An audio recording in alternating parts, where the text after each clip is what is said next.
At imbis na pumunta sa Bulacan ang ating presidente ay siya po ay na-divert, no? Pumunta po dyan sa DSWD yata para i-check yung mga relief packs na hinahanda. So kayo po, kayo na po magsabi ano po mga ginagawa ninyong pong mga hakbang para po ano natin, no? Pagdating po landfall na si Crising ay handa na po ang ating gobyerno.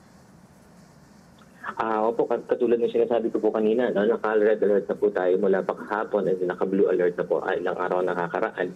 At saka nakapagsagawa na rin naman po ng mga pre-disaster risk assessment. Tama po kayo dun sa sinabi ninyo, no? Si President po ngayon ay napupunta po para mag-inspection ng ating mga resources, no? Specifically yung mga food packs, no? In fact po, papunta po kami doon ngayon mula sa DRRM Operations Center. Papunta kami para sumunod at mag-briefing kay kasama po doon si Presidente. Doon naman po sa mga family food packs, no? As you were mentioning earlier, no? Ang ating pong DSWD ay naka-preposition na po even before pa nga po dumating itong ating bagyong Crising sa Philippine Area of Responsibility. And nare-replenish ko ito every now and then po, even kahit wala pong nakikita ng mga batang panganib na parating. Nagsagawa na po ba ng preemptive evacuation, Sir Juni? Dahil napapansin lang natin, lalo na po sa bandang Mindanao, no, at sa Visayas, ilang araw na po ang ulan. And we could presume na saturated na po yung lupa. Doon po sa mga landslide prone na mga areas, meron tayong balita na dito po sa isang barangay sa Cebu hanggang dibdib daw po ang tubig. Ito pong paglilikas po ng ating mga kababayan, ito po yung sinasagawa na po, Sir Juni?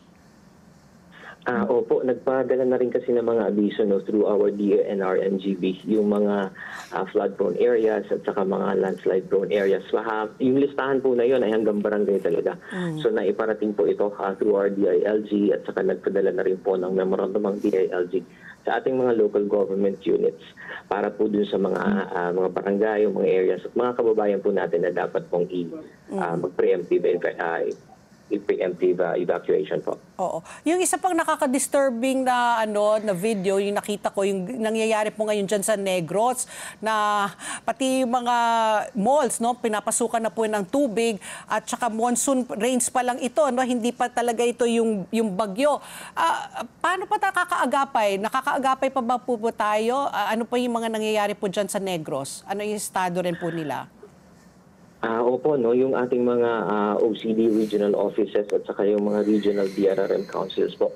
Sabi po ito, naka-on top of the situation, no, dahil nga po nakikita na itong malawak po na dalang pag-ulan, itong habagat na nahihila po kasi ng bagyong Crising. So mostly po ito ating sa Luzon, sa Visayas at maging po some parts of Mindanao uulanin po. Kaya paalala po lagi natin sa mga kababayan na makinig po sa mga local government units natin. Dito po sa sa inyong mga social media accounts, may heavy rainfall warning na po, orange rainfall warning dyan po sa Aklan at saka sa Siquijor, na ito na rin mga lugar na binaha na rin ito. Di ba, Sir Juni? Opo, kapag po nakakatanggap tayo ng mga ganong abiso po, no, especially itong mga red rainfall warning po, no. So, red sa Palawan at Antique, Sir Juni, no? Opo. Kaya yung mga lugar na po yun, no, lalo na yung mga nasa mabababang lugar, sa alam nila mga bahain ng lugar, so dapat po ay nakalikas po talaga.